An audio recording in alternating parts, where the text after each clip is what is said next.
લોકસભાની ચૂંટણી પહેલા આણંદનું રાજકારણ ગરમાયું છે। આણંદના સાંસદ અને ભાજપના ઉમેદવાર મિતેશભાઈ પટેલના પીએના નામે એક ઓડિયો ક્લિપ સોશિયલ મીડિયામાં વાયરલ થતાં જિલ્લામાં ચકચાર મચી ગઈ છે। સોશિયલ મીડિયામાં વાયરલ થયેલ ઓડિયો ક્લિપના મામલે આણંદ જિલ્લાના ભાજપ પ્રમુખ રાજેશભાઈ પટેલે આજે રામનવમીના દિવસે પ્રેસ કોન્ફરન્સ યોજીને ખુલાસો કર્યો હતો।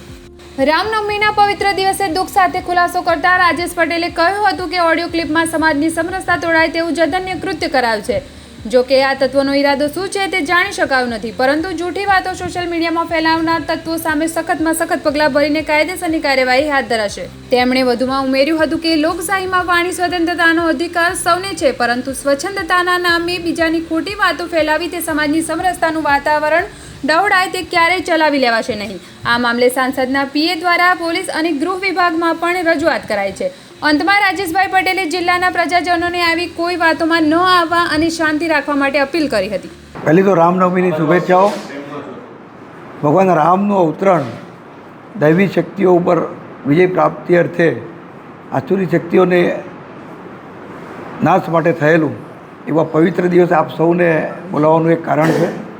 ગતરોજ માનનીય મિતેશભાઈએ અમારા મુખ્યમંત્રી માનનીય ભૂપેન્દ્રભાઈની પ્રેરક ઉપસ્થિતિમાં પ્રચંડ જનમેદનીમાં ખૂબ ઉત્સાહપૂર્વક રીતે ફોર્મ ભરાયું।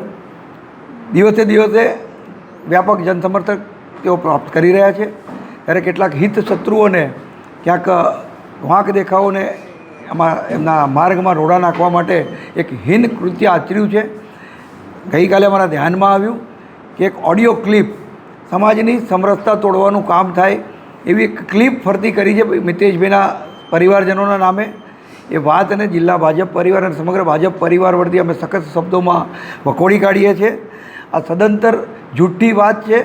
ભારતીય જનતા પાર્ટીના સંસ્કાર નથી કે અમે કોઈ કોમ્યુનિટી માટે આવી વાત કરીએ। અમારો તો આશય રહ્યો છે કે પથ કા અંતિમ લક્ષ્ય નહીં સિંહાસન ચढ़ते जाना, સબ સમાજ કો લીએ સાથ में आगे है बढ़ते जाना।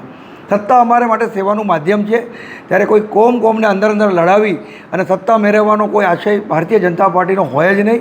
એટલે આ સદંતર ખોટી વાત મિતેશભાઈ પોતે મિતભાષી છે, એમનું પરિવાર પણ આ રીતના કોઈ વાત ના કરે, ત્યારે આ ખોટી ક્લિપને અમે વખોડી કાઢીએ છીએ। સમાજની સમરસતા જોખમાય નહીં એના માટે અમે સૌને અપીલ કરીએ છીએ।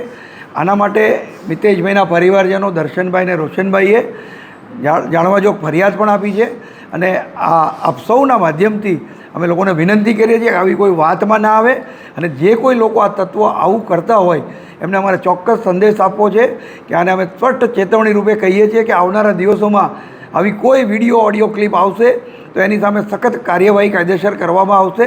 લોકશાહીમાં સૌને પોતાનો મત રાખવાની હક છે, બંધારણમાં સૌને વાણી સ્વતંત્રતાનો હક આપેલો છે, પણ વાણી સ્વચ્છંદતા અને કોકના નામે ખોટી વાતો ફેલાવી અને સમાજનું વાતાવરણ દોરવાનો જે પ્રયત્ન કર્યો છે એને અમે સખત શબ્દોમાં વખોડીએ છીએ, અને આવનારા દિવસોમાં જરૂર પડે કાયદેસરની કાર્યવાહી પણ થશે।